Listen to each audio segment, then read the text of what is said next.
Dans les ouvrages du génie civil, on parle des ouvrages d'art. Et vraiment, le barrage de Tignes, on peut considérer ça comme un ouvrage d'art. Ce n'est pas l'EDF qui a construit la station de Tignes. Non, surtout pas. Non, non, ils n'ont rien fait. L'hydraulique représente aujourd'hui un quart de la puissance installée et en gros, tout producteur confondu, 13% de la production nationale. Nous, on a tout perdu, quoi. Oui. Tu t'imagines si on était resté dans l'ancien Tignes avec nos maisons et tout, oui. la station que ce serait. Oui, oui. Si on vous dit Tignes, vous pensez tire-fesses, raclette cornichons et après-ski. Eh bien non, Tignes, c'est avant tout un barrage monumental, symbole de la reconstruction de la France d'après-guerre. Dans les années 50, le plus gros réservoir du territoire, destiné à produire massivement de l'électricité et contribuer à l'indépendance énergétique de la France. Mais Tignes, plus personne ne s'en souvient, c'est aussi un village englouti sous les eaux, sacrifié sur l'autel de la nation et de ses 30 glorieuses voraces en énergie électrique. Cette histoire, c'est donc l'histoire contrariée de la fée électricité débarquant dans nos montagnes et de communautés rurales priées de débarrasser le plancher des vaches. 60 ans après, à l'heure où les 3/4 de l'énergie sont nucléaires, que faut-il penser de ces monstres de béton? Sont-ils encore utiles? Fallait-il sacrifier des habitants? Cette énergie réputée propre l'est-elle vraiment? Et quelles sont les conséquences de ces remparts dressés sur nos rivières?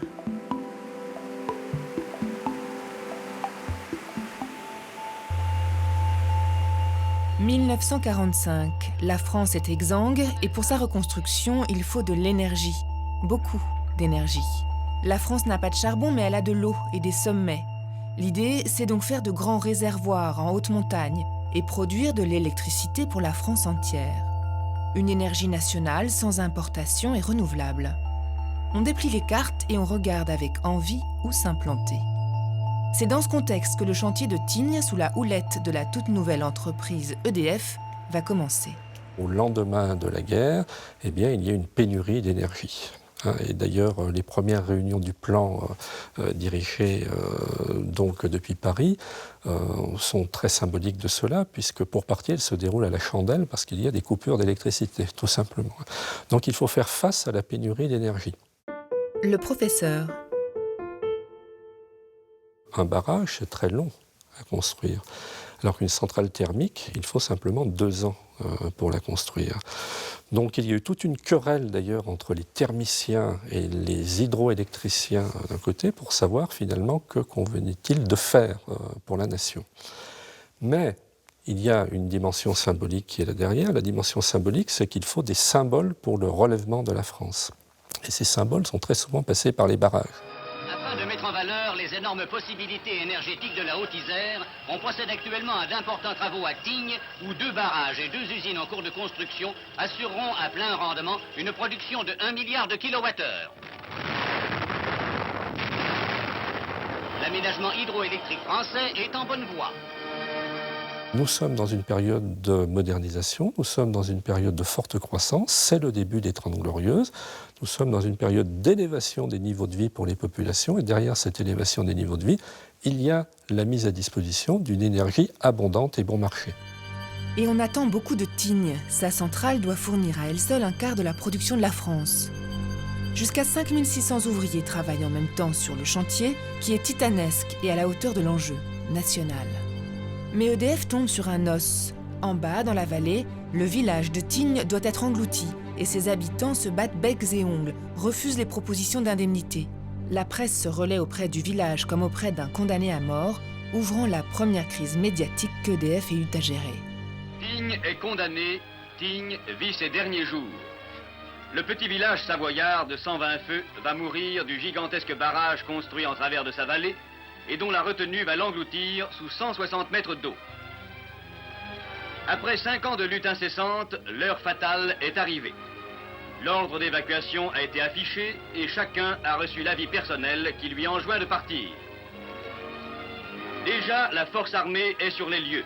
Mais Tignes ne veut pas mourir, les Tignards veulent rester. La fin de Tignes est désormais toute proche. Et avant l'inexorable montée des eaux, les hommes ont commencé leur travail de destruction. Une à une, les maisons de Tignes ont été écrasées sous le poids des bulldozers. Malgré la mobilisation de la presse, l'histoire s'achève brutalement. Dans le hameau des Boisses, au-dessus du lac, EDF a dû reconstruire l'église à l'identique et déplacer tous les morts du cimetière. Nous rencontrons Maryse Bouzon. En 1952, elle avait 24 ans et elle a été une des dernières à partir. On s'est dit quoi faire, on va où? Où fallait-il aller? Parce que c'est pas le barrage, c'est pas l'industriel, c'est pas l'EDF qui nous a relogés. N'y croyez pas. Non, non, non, non. Il va fallu se débrouiller, chacun s'est débrouillé. Alors nous, on est montés ici, mais il n'y a que très peu de gens qui sont venus ici, pensez donc. Il n'y avait pas la place pour tout le monde. La Tignarde. Mais après, j'ai dû partir, il fallait travailler. Il fallait quand même manger. Parce que vous savez, on a dit qu'on avait été indemnisé. Indemnisé de quelle indemnisation? À coup de pied au derrière. Je suis née, oui, à Tignes, chef-lieu. Ouais. Tignes en bas, donc... Sous l'église. Eh oui, près de l'église. Mais je vais vous faire voir. Ma maison paternelle, où je suis née, là, on ne voit qu'une petite partie. Vous voyez, le clocher, ben, chez mes parents, c'était là. C'est cette maison-là, à l'arrière. C'est pas le plus joli endroit, c'est à l'arrière. Parce que devant, il y avait un petit chemin pour se rendre à l'église. On a été vraiment les derniers.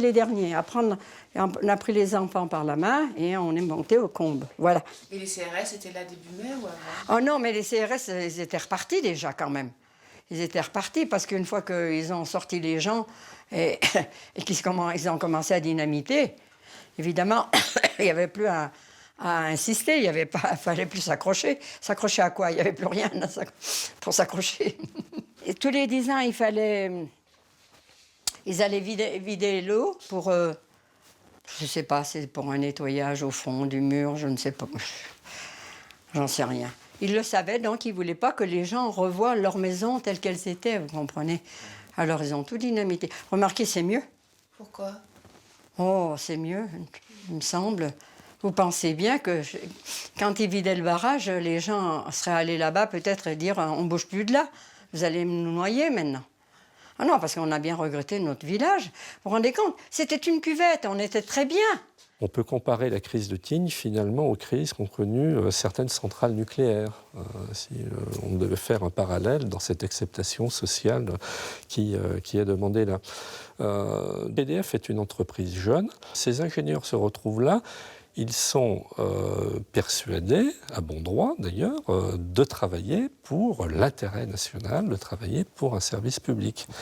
Et donc il y a cette mythologie qui est là d'un côté et qui va s'opposer à d'autres mythologies ou à d'autres valeurs du monde qui sont représentées ici donc par les habitants de Tignes. Pour monter au lac, eh ben, c'est la combe que vous voyez là.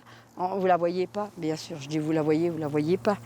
Mais moi, je le sais, je la devine. Vous voyez le rocher, la pointue, eh ben c'était la vallée pour monter au lac de Tignes. Et donc aux Combes, chez mes grands-parents. Est-ce que, quand vous regardez cet endroit, est-ce que vous arrivez à le trouver beau ou jamais? Si, je trouve. Non, c'est magnifique.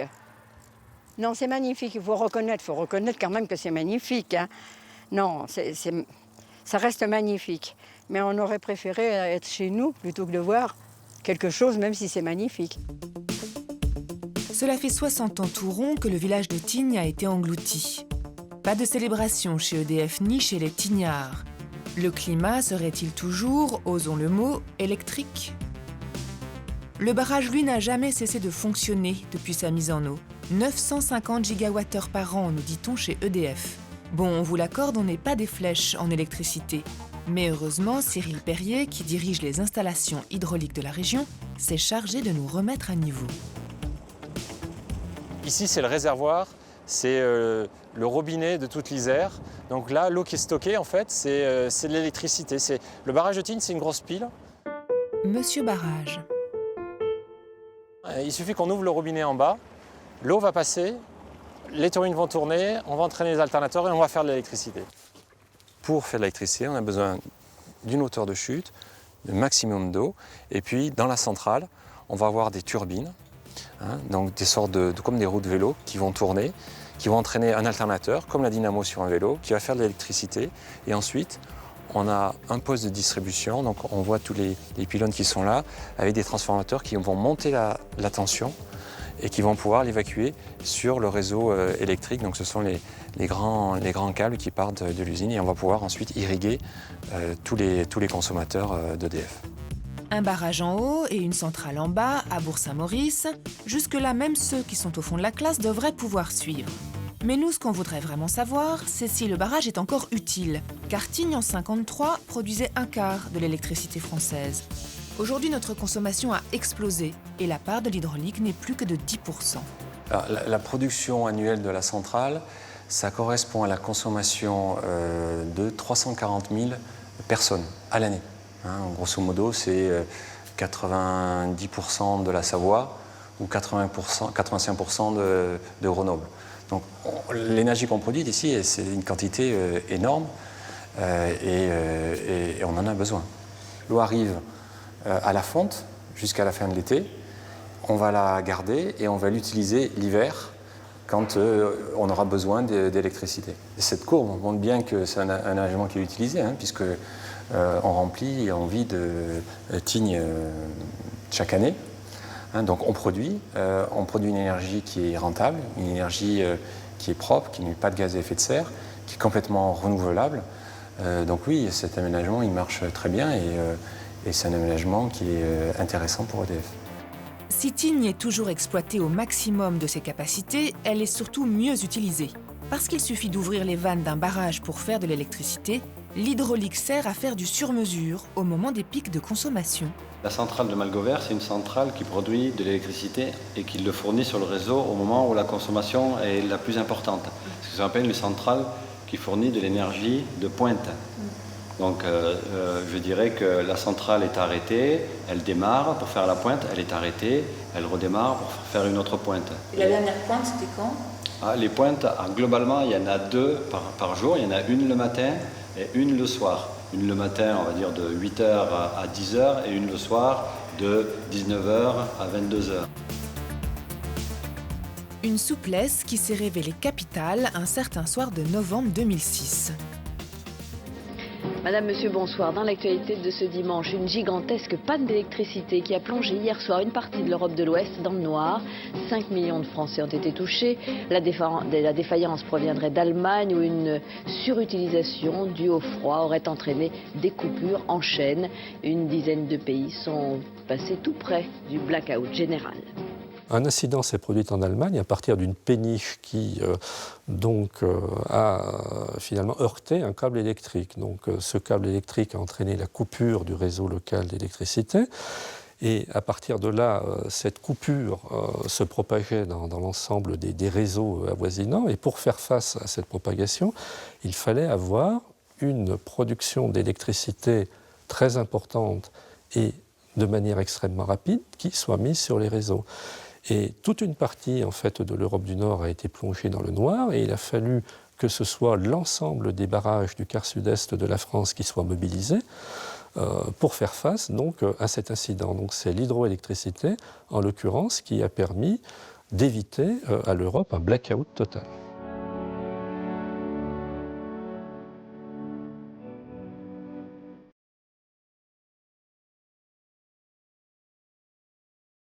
« 640 barrages couvrent nos montagnes, dont 122 dans les Alpes. Partout, des hameaux ont dû être abandonnés et des alpages noyés. Les communautés rurales ont été condamnées à changer d'activité.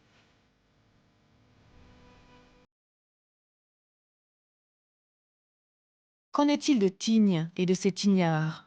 Nous allons cette fois à Tignes-le-Lac, la station de ski à 2100 mètres, créée ex nihilo au-dessus du lac du barrage. Car très vite, Tignes s'est relevé et est entré de plein pied dans la ruée vers l'Or Blanc. Là où il n'y avait que des alpages, il y a désormais une des stations de ski les plus courues d'Europe. Nous sommes au milieu de la coupure saisonnière, mais pour de vrai, Tignes, c'est devenu ça, l'hiver.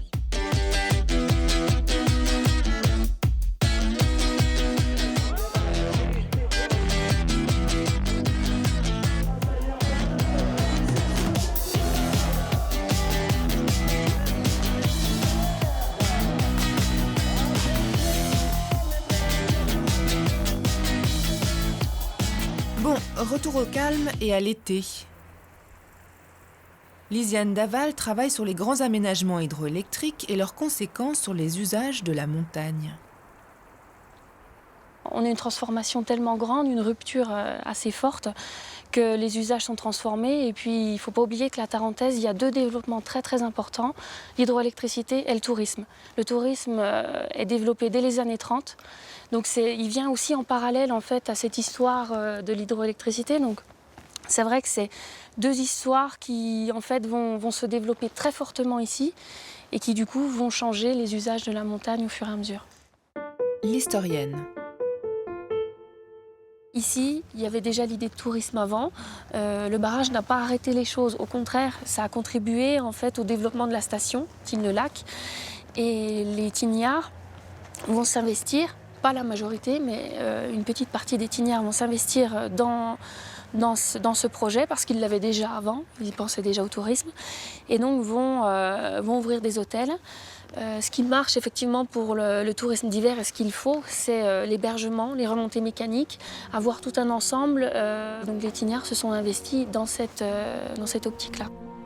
Rendez-vous chez Geneviève Extracia, qui a hérité de l'hôtel construit par son père quelques années après la mise en eau du barrage. Mon père, il était moniteur et guide déjà dans l'ancien Tignes, qui était une station de sport d'hiver, hein, avec des remontées, des hôtels. Il y avait 9 hôtels. Voilà. Et après, on s'est installé au Bois, où vous êtes allé voir Maryse. On avait un magasin de chaussures. La 2e génération. Et après, en 56, c'était ils ont construit un HLM ici, qui est toujours là. Pour les gens qui montaient, on a vécu 1 an dans le HLM en attendant que l'hôtel se monte. Et on a inauguré Noël 57. Il y avait déjà le télécabine de Tovière. Hein. Et 3 téléskis là, donc déjà commençaient à arriver les touristes. Et quand on a ouvert l'hôtel en décembre 57, il y avait déjà un hôtel 3 étoiles là-haut, planté tout seul, l'hôtel Les Armaillis. Il fallait avoir un sacré toupet. Et c'était loin d'être gagné, ils ne savaient pas où ils allaient. Hein. Oui. Et petit à petit, tous les Tignards ont construit un petit hôtel ou un commerce. Et ce quartier où vous êtes, là, le quartier du Rosset, ça n'est que des Tignards, des vrais. C'est bien où il faut passer. Voilà. Aujourd'hui, la montagne se tourne résolument vers le soleil et l'été. À Tignes, les remontes-pentes ne remontent pas seulement des skieurs sur le glacier, mais aussi des amateurs de vélo et de rando. Et les lacs de barrage, hier subis, sont aujourd'hui une carte pour les stations ouvertes l'été. Les lacs vont être utilisés pour communiquer sur la balade, le tourisme, voilà, vraiment comme si c'était un vecteur de développement touristique. C'est l'évolution d'une nouvelle identité des Alpes et d'un nouveau paysage. À Tignes, la baignade et la navigation sont interdites, mais certains lacs artificiels ont été aménagés. Dévalons l'Isère et remontons le Drac. À Monténard, à une demi-heure de Grenoble, EDF a dû partager son lac, site exceptionnel pour les planchistes en tout genre. Évidemment, ici comme à Tignes, il y a quelques légendes. On nous a dit qu'il y a une sorte de ville fantôme au fond du lac. Il y a un village ici au fond ou pas? Il y a un village de Monténard. Une sorte d'Atlantide là au fond. Mais bon, il y a des gens qui viennent de partout. Hein. Des copains qui viennent de Genève, de Lyon. Il y a des après l'été, il y a plein d'étrangers, hein. De Hollandais, d'Anglais. Les campings sont pleins là. C'est un des lacs les plus vantés d'Europe. Alors du coup, tu es sûr de naviguer à n'importe quelle date de l'année, presque. Devant un tel engouement, EDF a fini par s'engager à ne pas faire trop varier le niveau du lac le temps de la saison touristique. Car en retenant l'eau de la montagne, EDF est devenu une sorte de démiurge des cours d'eau. À elle donc de concilier la production d'électricité avec tous les autres usages de l'eau. Comme ici, sur le stade de slalom de Bourg-Saint-Maurice, à l'aval de Tignes. Ce club de haut niveau qui abrite le champion de France 2011 a besoin de lâchers d'eau importants, qui sont prévus à la minute près. La fédération négocie avec EDF pour dire, voilà, nous cette année, on a des manifestations sur tel ou tel secteur, on a des entraînements sur tel ou tel secteur. Il y a une enveloppe financière qui correspond à un partenariat et EDF dit accorde ou n'accorde pas des lâchers d'eau pour les entraînements. Ça, ou des compétitions. Ça, c'est vraiment l'aspect sportif. Le kayakiste. Et puis il y a l'aspect commercial ou paracommercial, on l'appelle comme on veut, sur la rivière. Donc les compagnies commerciales qui vendent une activité, du raft, la nage en eau vive ou du canoë-kayak, qui eux, au niveau local, ont un accord, mais au niveau local, pour essayer de coordonner des lâchers d'eau qui soient à peu près régulés. Donc c'est un peu moins important si ça monte ou si ça descend, mais il faut un minimum d'eau pour que l'activité rafting, par exemple, soit intéressante. Donc là, on a 20 mètres cubes secondes aujourd'hui. Donc 20 mètres cubes secondes, c'est le débit qui est assez souvent régulé. Pour aussi la simple et bonne raison, c'est qu'en aval, il y a la centrale de Moutier qui turbine aussi au fil de l'eau, à 20 mètres cubes secondes. Donc ça permet d'utiliser, de rentabiliser, entre guillemets, c'est un mot que j'aime pas trop, mais ça permet d'avoir de l'eau qui sert au canoë-kayak à l'entraînement, au raft pour une activité commerciale, à EDF pour son activité de turbinage. Donc on a essayé de faire en sorte de trouver le niveau d'eau qui corresponde le plus possible à un plus grand nombre de personnes.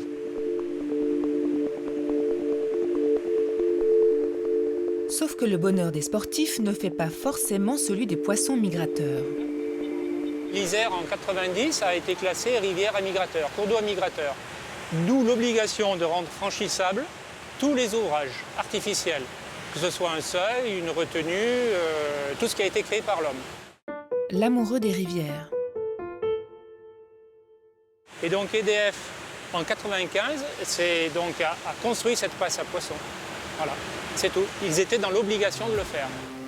Pas facile d'être EDF. En plus de fabriquer de l'électricité, de vous coltiner des planches à voile et des kayaks, vous devez aussi vous occuper de l'ascenseur pour passer nos amis les poissons de l'autre côté des barrages. Nous sommes au centre de la concertation puisque nous sommes le gestionnaire de l'ouvrage. Le conciliateur. Or là, il s'agit d'autres usages. Donc bien évidemment, on se doit, en tant qu'acteur responsable, acteur de territoire, être à l'écoute de l'ensemble de ces usages. Mais bien évidemment, on va essayer de trouver des compromis, on va essayer d'apporter notre expertise pour permettre de trouver la bonne solution, mais nous ne serons pas l'arbitre. L'arbitre, ce sera l'État. En Tarentaise, on est dans un laboratoire. J'estime dans un laboratoire qui est condensé un petit peu des grandes problématiques sur l'eau. Puisqu'on a donc des prélèvements EDF, on a des prélèvements pour neige de culture, on a des prélèvements en eau potable, puisqu'on a une population à peu près qui correspond à 350 000 lits en Tarentaise en pleine saison, en hiver. On a les activités nautiques, donc sport d'eau vive. Et là, il faut que les acteurs arrivent à concilier tous ces usages. On est dans une situation qu'on appelle conflit d'usage. EDF, finalement, facilite beaucoup plus les sports d'eau vive, puisque le sport de vie a besoin d'un débit calibré. Tandis que le milieu naturel, lui, au contraire, il a besoin d'une totale liberté. C'est-à-dire que les variations d'une rivière dues à des phénomènes naturels, type de crues, etc., ne sont absolument pas du tout un danger pour la faune piscicole. Nous, au contraire, on voudrait que de temps en temps, il y ait des crues morphogènes qui vont redonner de la dynamique à la rivière, qui vont transporter des matériaux, etc. C'est là que je pense qu'on ne peut pas concilier nos intérêts. C'est la limite là. Tout le reste, je pense qu'en effet, on est totalement dans une démarche où vraiment on avance. Mais là, on ne peut pas. Parce que si on voulait retrouver, on va dire, un fonctionnement vraiment naturel de la rivière, ça veut dire qu'il faudrait démolir tous ces ouvrages, ce qui pour nous, naturellement, est inconcevable et qui, économiquement, est inconcevable. Voilà, c'est là. Là, il y a une frontière, on ne pourra jamais la dépasser. La rivière varie d'heure en heure au gré des turbinages et des activités des uns et des autres sans rapport avec des phénomènes climatiques. Un régime artificiel qui peut se révéler dangereux car aléatoire. En 1995, sur le Drac dans l'Isère, une classe d'école en sortie est emportée par un lâcher imprévu d'EDF. Le bilan est gravissime, 7 morts. Les corps pourraient se trouver enfouis sous les branchages. Au bord du Drac, un PC gère les opérations, mais 20 heures après le drame, les responsables sont pessimistes. Le problème d'une rivière artificielle, c'est qu'elle peut donner une fausse impression de sécurité aux aménageurs. C'est-à-dire qu'en Tarentaise, peu à peu, l'urbanisation s'est rapprochée des cours d'eau, puisque, comme l'a dit Claude Traversier, on a endigué, on a voulu maîtriser la rivière. Donc il y a une impression de sécurité, mais à mon avis, c'est une impression de fausse sécurité. D'autant plus qu'il y a les ouvrages EDF qui, forcément, font office de tampon. Lorsqu'il y a une crue, ils amortissent, même l'objectif n'est pas celui-ci, ils amortissent naturellement l'effet de crue par rétention à l'amont de la lame d'eau. Donc il y a sans aucun doute, en parenthèse, par rapport aux élus, par rapport aux aménageurs, il y a une culture qui n'existe pas, ce que j'appelle la culture de la rivière. Il y a une fausse sécurité.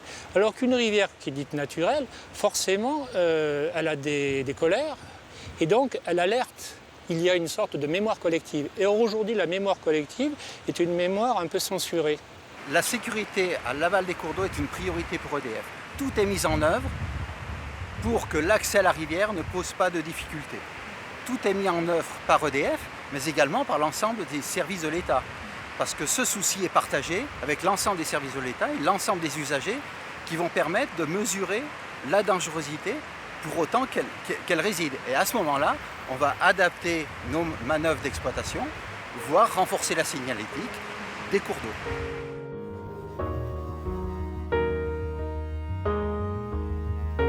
Nos barrages ont quasiment tous plus de 50 ans. Sous surveillance constante, de plus en plus sophistiquée grâce à la robotique, aucun incident n'est à déplorer, aucun n'a rompu. Pour autant, quel avenir pour l'hydraulique ? A-t-on exploité toutes nos montagnes ? Première des énergies renouvelables, est-elle néanmoins sur le déclin ? Je pense que si la France veut respecter les objectifs qu'elle s'est fixés en termes d'énergie renouvelable à l'horizon 2020, et qui sont très ambitieux, il faut solliciter toutes les filières d'énergie renouvelable et l'hydraulique doit jouer un rôle là-dedans. Monsieur Hydraulique. Alors, il n'y a pas de miracle, la période des grands barrages, elle est derrière nous. Hein, donc aujourd'hui, on ne reconstruira plus d'ouvrages type Tignes, etc. Parce que d'abord, on n'a plus de site. Parce que, aujourd'hui, on peut considérer, grosso modo, que 80% du potentiel hydraulique français est exploité. Alors, vous me direz, il en reste 20. Et dans le monde, l'hydraulique représente à peine 20% de la production d'électricité mondiale, mais 80% du potentiel mondial n'est pas exploité. Pas encore, dirons-nous. Vous allez avoir une croissance du parc hydroélectrique assez forte dans beaucoup de pays.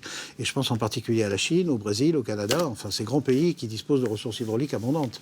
Je pense que les conditions dans lesquelles Tignes a été faite se retrouveront dans pas mal de pays, dans pas mal de projets. C'est-à-dire tous ceux qui ont tous ces pays qui ont un besoin de développement et donc